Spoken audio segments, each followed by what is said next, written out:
Donald Trump's war on the media continues.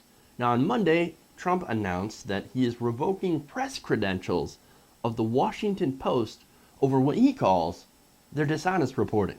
And he posted this on Facebook, quote, "Based on the incredibly inaccurate coverage and reporting of the record-setting Trump campaign, we are hereby revoking the press credentials of the phony and dishonest Washington Post."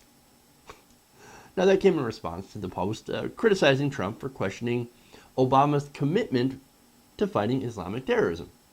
And even the fact that he said or intimated that Obama might be supporting terrorists. And here's a quote from Trump. Quote, "We're led by a man that is either not tough, not smart, or he's got something else in mind." And the something else in mind, people can't believe it. People cannot believe that President Obama is acting the way he acts and can't even mention the words radical Islamic terrorism. As if saying the words is going to actually solve the problem. He said, "There's something going on. It's inconceivable. There's something going on. He doesn't get it. Or he gets it better than anybody understands. It's not one or the other. It's either one, and either one is unacceptable." Look, I have no love for the Washington Post. The way they treated Bernie Sanders during the primary was absolutely reprehensible. But when it comes to Trump, all they're doing is quoting him in context.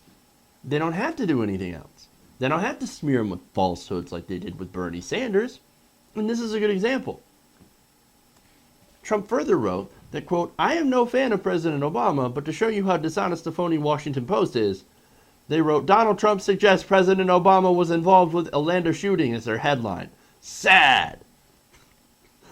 Now, the headline in the story has been changed to "Donald Trump seems to connect President Obama to Orlando shooting." Now, let's take a look at that. Those two headlines, right? What Trump said, quote, "He doesn't get it or he gets it better than anybody understands. It's one or the other, and either one is unacceptable." What does he mean by that? It's not as if Trump wasn't a birther, thinking that Obama might be from Kenya or a Muslim. Look, he doesn't have to come out and say it directly for his followers to get the hint. Now, I'll give you an example. I have a neighbor, super nice guy. This guy thinks Obama's a Muslim. It brought it up in a random conversation. "Oh yeah, President Obama, well, I can't wait till he's gone because he takes care of his Muslim people over that of our veterans." What? Muslim people? His Muslim people. I wonder who spread that view. Well, President Obama's not a Muslim, he's a Christian. And it shouldn't even fucking matter, as we don't have a religious test for office. I don't care what you are. You could be a pastafarian. You can be whatever. As long as you do your job, that's all that matters, right? But no, there's a group of people that think that our president is a Muslim. He's a scary Muslim, not only just a Muslim, but a scary Muslim that's actually working against the United States to destroy it from within. That's how crazy they've gotten the right. But they believe it. And Trump fuels it. Or at least he certainly does not fight back against it. And when the media rightly calls him out on this, after giving him billions in positive or neutral free media, and I'll get into that study from Princeton tomorrow because it's a fascinating look in what the media does, well, he bans them. He says, "Well, you're not going to cover me positively anymore?" Banned. Gone. In fact, here are a list of outlets that are banned by Trump, where reporters cannot get press credentials to cover this.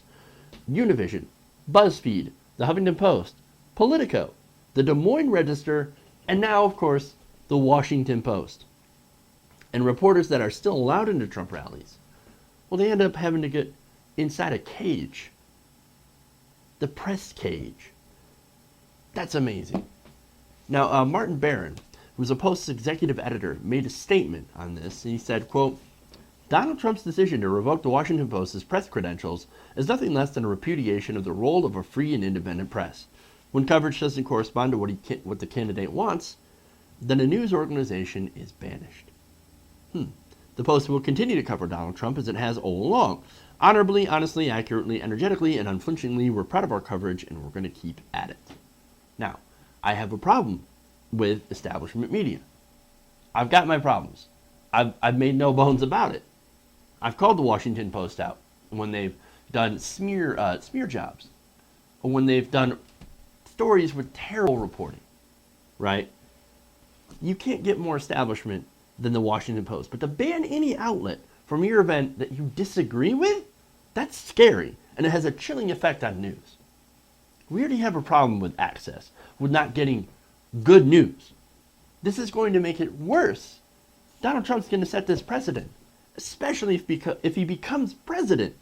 I fear we're going to see a crackdown on freedom of the press that is going to be unprecedented in American history. That's scary. For my part, I call out the Washington Post because I want to make the media better. I want to make it more fair. I don't want to shut it down. And with Trump, I'm afraid that's exactly what he's going to try to do. He's going to shut down the media, any media that doesn't agree with him and that doesn't praise him. And that is super, super scary.